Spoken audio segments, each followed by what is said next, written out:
I'm going to be reading Alice in Wonderland for you. Be sure to hit that like and subscribe button, okay? Chapter 3, A Caucus Race and a Long Tail. They were indeed a queer-looking party that assembled on the bank. The birds with draggled feathers, the animals with their fur clinging close to them, and all dripping wet, cross, and uncomfortable. The first question, of course, was how to get dry again. They had a consultation about this, and after a few minutes, it seemed quite natural to Alice to find herself talking familiarly with all of them, as she had known them all her life. Indeed, she had quite a long argument with the Lory, who at last turned sulky. It would only say, "I'm older than you, and must know better." And this Alice would not allow without knowing how old it was. And as the Lory positively refused to tell its age, there was no more to be said. At last the mouse, who seemed to be a person of authority among them, called out, "Sit down, all of you, and listen to me. I'll soon make you dry enough." They all sat down at once, in a large ring with the mouse in the middle. Alice kept her eyes anxiously fixed on it, for she felt sure she would catch a bad cold if she did not get dry very soon. "Ahem," said the mouse with an important air. "Are you all ready? This is the driest thing I know. Silence all around, if you please." William the Conqueror, whose cause was favored by the Pope, was soon submitted to by the English, who wanted leaders and had been of late much accustomed to usurpation and conquest. Edwin and Morcar, the Earls of Mercia and Northumbria. Said the Lory with a shiver. "I beg your pardon," said the mouse, frowning, but very politely. "Did you speak?" "Not I," said the Lory hastily. "I thought you did," said the mouse. "I proceed.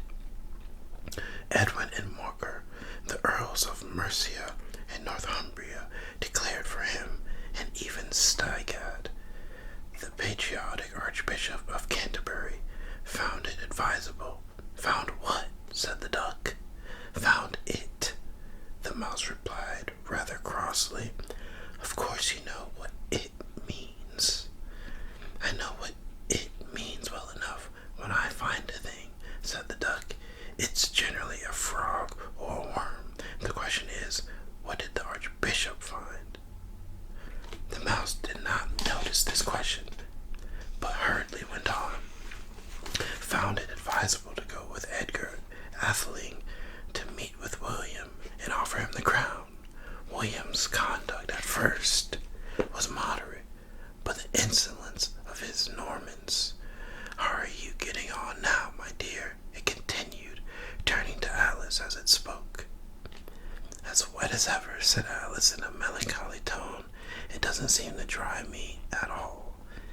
"In that case," said the dodo solemnly, rising to its feet, "I move that the meeting adjourn for the immediate adoption of more energetic remedies." "Speak English," said the eaglet.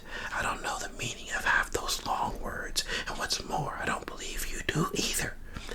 And the eaglet bent down its head to hide a smile.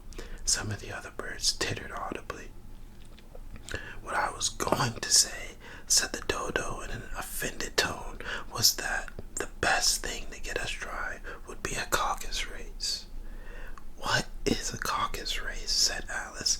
Not that she wanted much to know, but the dodo had paused as if it thought that somebody ought to speak, and no one else seemed inclined to say anything. "Why," said the dodo, "the best thing to explain it is to do it. And as you might like to try the thing yourself some winter day, I will tell you how the dodo managed it. First, it marked out a race course in a sort of circle. The exact shape doesn't matter. And then all the party were placed along the course, here and there. There was no 1, 2, 3 and away, but they began running when they liked and left off when they liked, so that it was not easy to know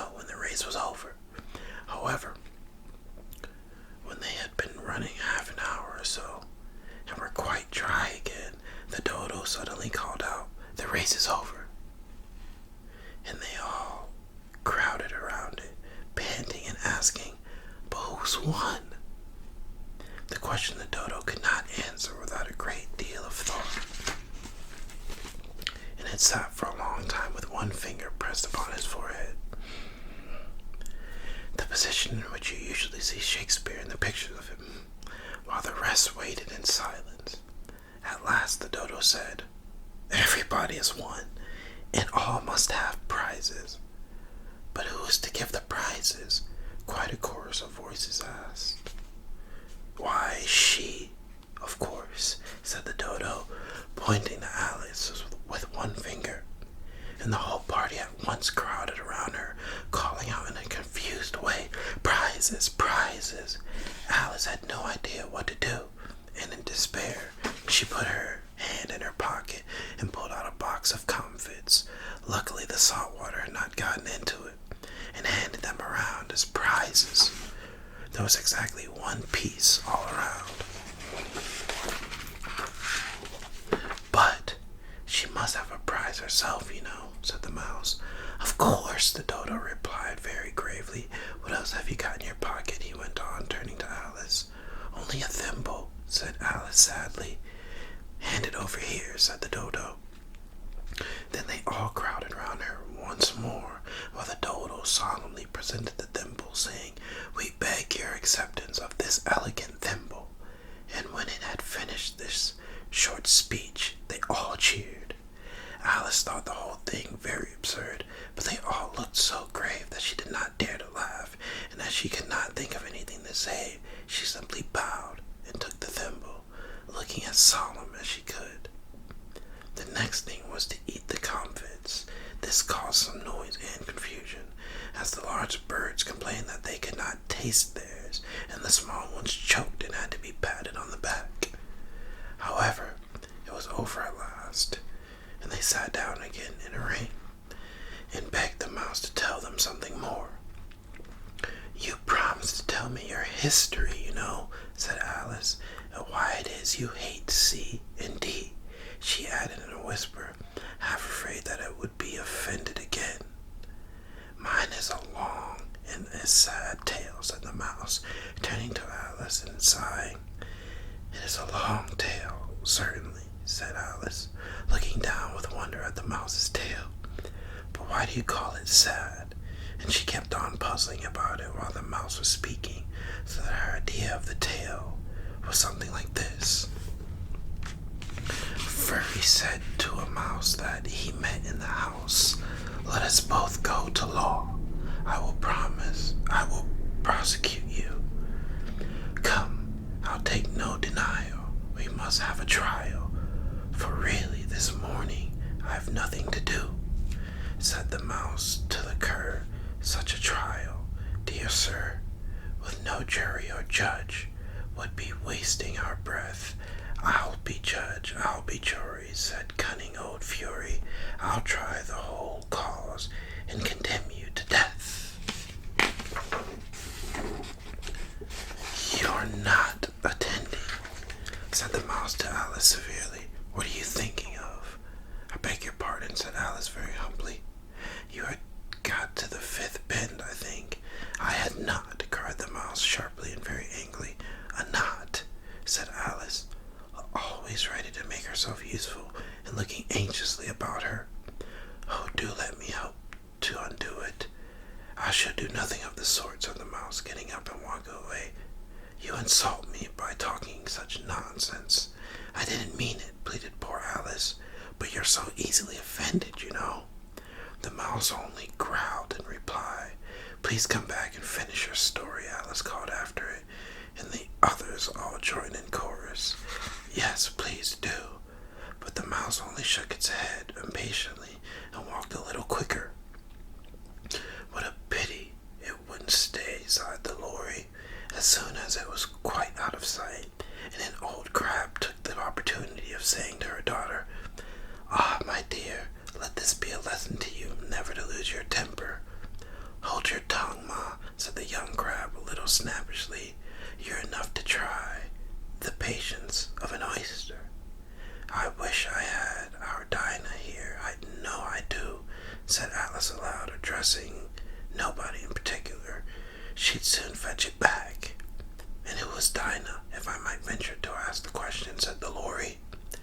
Alice replied eagerly, for she was always ready to talk about her pet.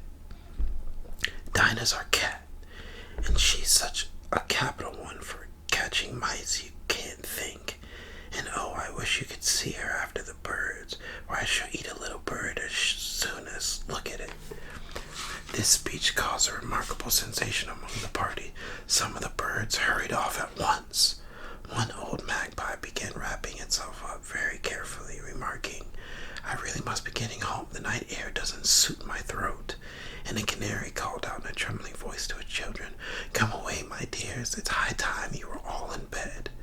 In various pretexts, they all moved off, and Alice was soon left alone. "I wish I hadn't mentioned Dinah," she said to herself in a melancholy tone. "Nobody seems to like her down here, and I'm sure she's the best cat in the world. Oh, my dear Dinah, I wonder if I shall ever see you any more." And here poor Alice began to cry again, for she felt very lonely and low-spirited. In a little while, however, she again heard a little pattering of footsteps in the distance, and she looked up eagerly, half hoping that the mouse had changed his mind and was coming back to finish his story.